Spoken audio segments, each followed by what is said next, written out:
With the very nature of his call here, the very reason why he's calling CNBC is because he's panicking.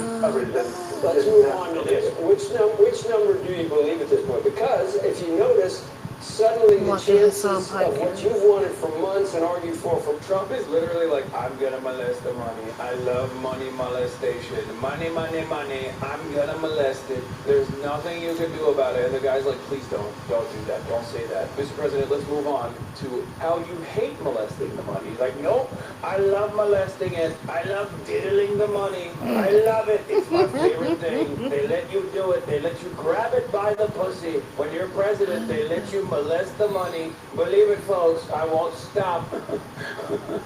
They call me the Epstein of the money. That's crazy. That's a teaser. Meanwhile, you just stop talking about the Epstein thing. Don't do it. Don't talk about it. Don't talk about Epstein. because of these numbers. Do you not believe the current numbers because they're playing right into what you want the Fed and Jay Powell to do? They're not horrible, as you said, but perhaps with the tariffs, some businesses delayed some spending. Some consumers may have been less certain about the future. So maybe we're seeing a slight slowdown in labor, but you're going to get exactly what you want. Maybe there's a little bit of concern. Maybe there's a slight slowdown, perhaps. But maybe it's not so bad, right? Come on, just say it's not as bad. America's hot, right? Come on. Look, I'm going to run it again. Look. Perhaps with the tariffs, because they used to hit some businesses delayed some one or two spending. Some people consumers may have been less certain about the future. So maybe we're seeing a slight slowdown in labor, but you're going to get exactly what you want based on these numbers. Which ones do you believe? Do you not believe the revised numbers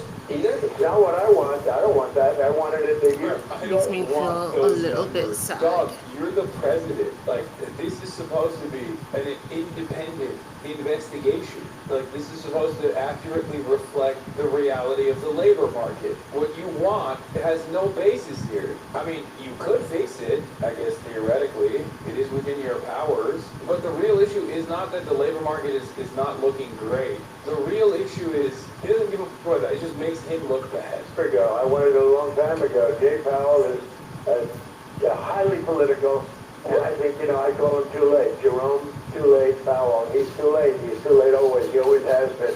Except when it came to lowering interest rates before the election, that he did. He worked that out. Jerome, too late. I know you watch the show occasionally, and we had an extended interview with one of the prospective replacements, Kevin Warsh. Were you watching that day, or? I was. He's very kind. He's very good. He's very good. Sometimes they're all very. He sounds sleepy. He just sounds angry, resentful, sleepy, in a panic state. Good until you put them in there, and then they don't do so good.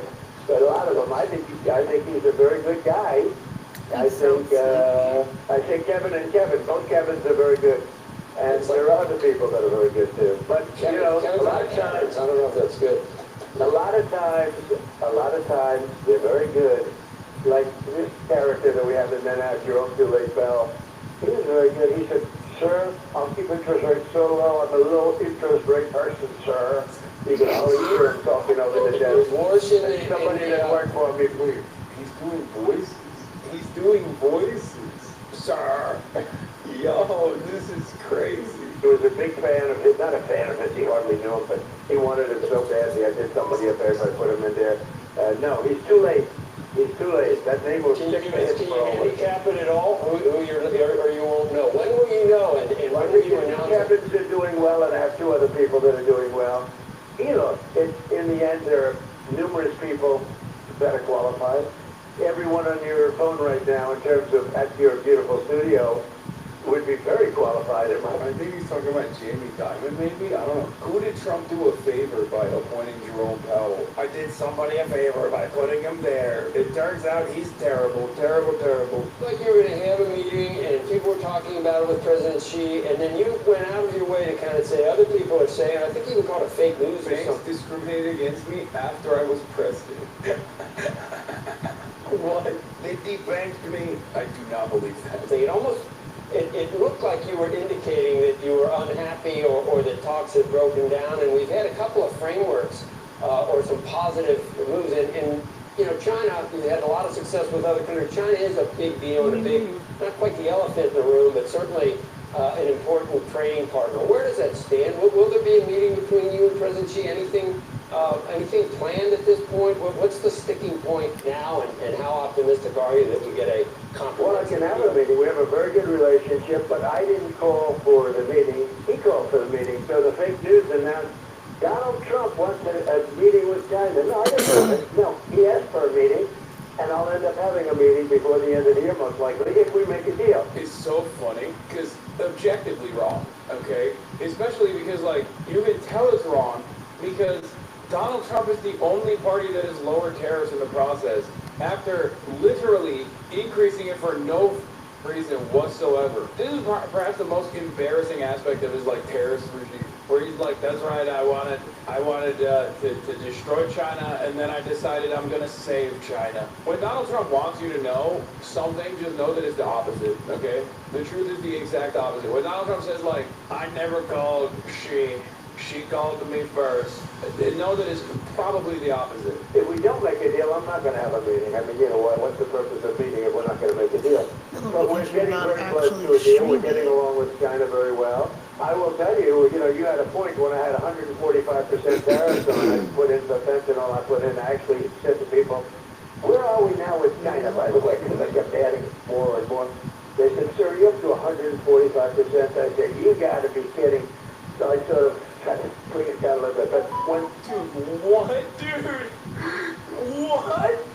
What? You just said you were slapping erroneous tariffs on America's largest trading partner? Dude, I'm just being the president.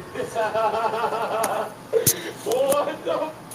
Oh my God. He's like, I don't know. One day I said 50. Next day I said 100. Why not 150? What the?